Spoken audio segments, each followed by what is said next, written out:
Hey everybody, it's Ralph once again. Today is Saturday, August 22nd. I hope everyone's having a fantastic weekend. I'm going to talk just a few minutes about foreclosures and just a few things to watch for in foreclosures. First of all, foreclosure versus short sale. Basically, a foreclosure is when the bank has physically taken back the property and taken back title to the property, typically because of non-payment of the mortgage. A short sale is what some people call a pre-foreclosure, and that's where the bank has put the seller on notice that the mortgage is past due. What they call a notice of default may have been generated on the property during the course of the short sale. Depends on what's going on, but that is officially in writing, the bank saying you have basically 90 days in the state of California, 90 days to cure your loan or get the loan current. And if not, on day 90, there's another notice sent out, which is called a notice of trustee sale. Typically it's 3 weeks, telling you the house will be put up for auction in 3 weeks. So that's basically, it's kind of a before and after foreclosure, short sale versus foreclosure, as far as whether or not the bank is taking back the property or if they're in the process of letting the seller know that they're in default. So anyways, on a foreclosure, the bank is actually the seller of the property during the transaction that you have with them, because they are on title. Title has changed from the previous owner who was on title, and then it got transferred to the bank once they took the property back, versus a short sale where the seller or the owner of the property is still on title. And that's the reason why they sign all of the documents during an escrow transaction, because they're officially still on title. Versus in a foreclosure, the bank is the one who signs the purchase agreement documents. Now, a few things to look for. Typically in any escrow transaction, the most important document is going to be the what they call transfer disclosure statement. And that's where the owner of the property discloses to you what they know about the property. As long as they've been living there, they know that they had an example. They had a leak in the roof 3 years ago and it was fixed and this was the outcome. They have noisy neighbors, anything to that extent. They added on a room 2 years ago. Basically, that's where they disclose to the prospective buyer what they know about the property. Now, in a foreclosure, the bank is not, of course, they've never lived in the property before. So they can't tell you, to their knowledge, what repairs have been done and if they added on a room or anything to that extent. And the previous owner being out of the transaction now, being not even an owner of the property on title, is not a part of this transaction any longer. So in that sense, what you're going to get is what they call a bank addendum. And that's where the bank does just that. They issue an addendum that is part of the purchase agreement. And that's pretty much where the bank is saying these are the terms of the transaction.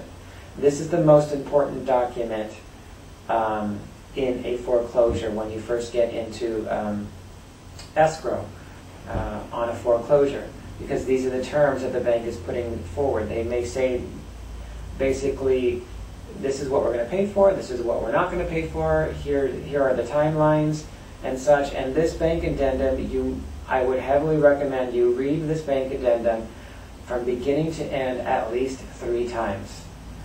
It's the most important document. Spend the time and do it, because there's some important things in there. As an example, what they call per diem charges.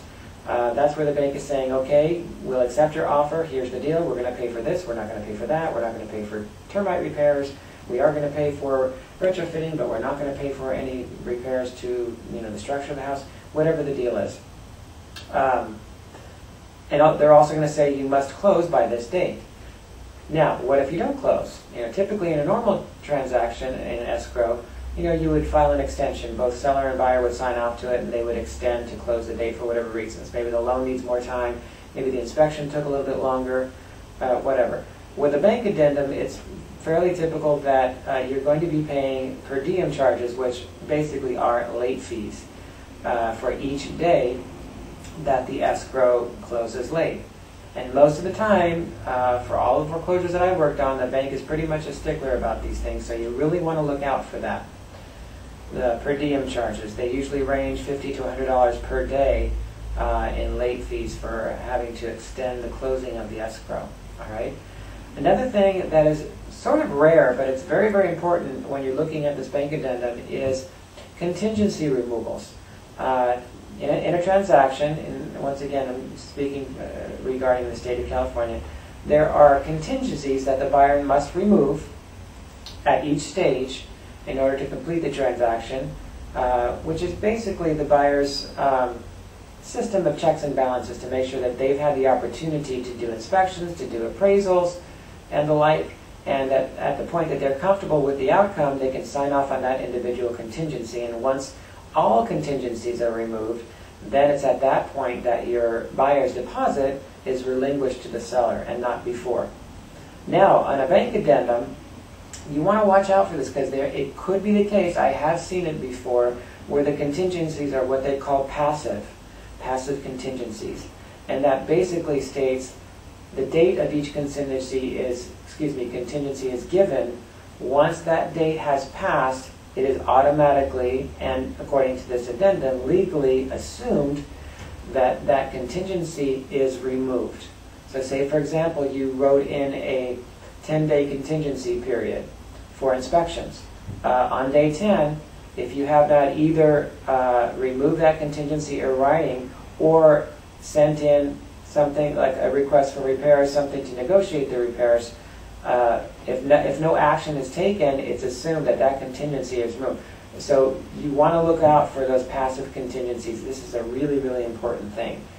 Also, repairs.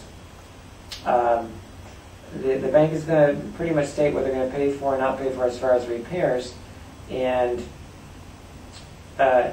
depending on the type of loan that you're getting. As an example, just say you're an FHA buyer, where you've got an FHA loan, which are really hot right now in California, 3.5% down payment, which is pretty good. Well, FHA has their own set of guidelines for the property that they have to make sure that the property is 100% habitable. Now, in foreclosures, you may see things, out of the last seller's frustration, we've seen things like, light bulbs and appliances and toilets and everything ripped out of the walls. That wouldn't be considered habitable to an FHA loan. And in order for your FHA loan to be funded, those repairs would need to be completed. Now, the tricky part is the bank owns the property, and if you need to get repairs done in order for your loan to get funded, you're going to have to do it during escrow when the house doesn't belong to you. So you're going to have pretty good faith that, and if you've done your due diligence well, that these repairs are going to do what it takes to get your FHA loan funded. This is an example of what I'm talking about as far as getting acceptance for doing repairs on the property from the bank or a waiver of liability. In other words, the bank is saying, sure, first of all, if you're going to do any repairs to this property, which we own, we need to know about it. We need to know what you're going to do, usually in pretty good detail. And or they may have you sign a waiver that they're not liable for anything that comes about during the course of repairs that you're doing to the property. So these are some of the things that you want to watch out for on a foreclosure.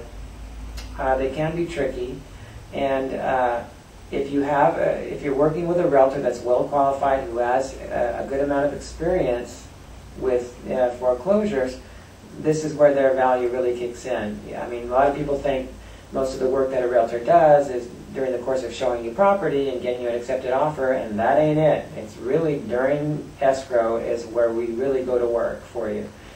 All right. Anyways, I hope you're having a great weekend. Be sure to visit our website, which is laagent.biz, and also our upcoming compilation website, which is going to be great. That is homesynergyteam.com. And of course, we have our totally cool video site, which is homereviewtv.com. Check that out. We've got some really good segments there. There's a segment called Realtors Unplugged that's going to be great. Another segment called Busted, which you'll probably get a kick out of. Anyways, have a really great weekend, and we'll talk to you soon. All right? Peace.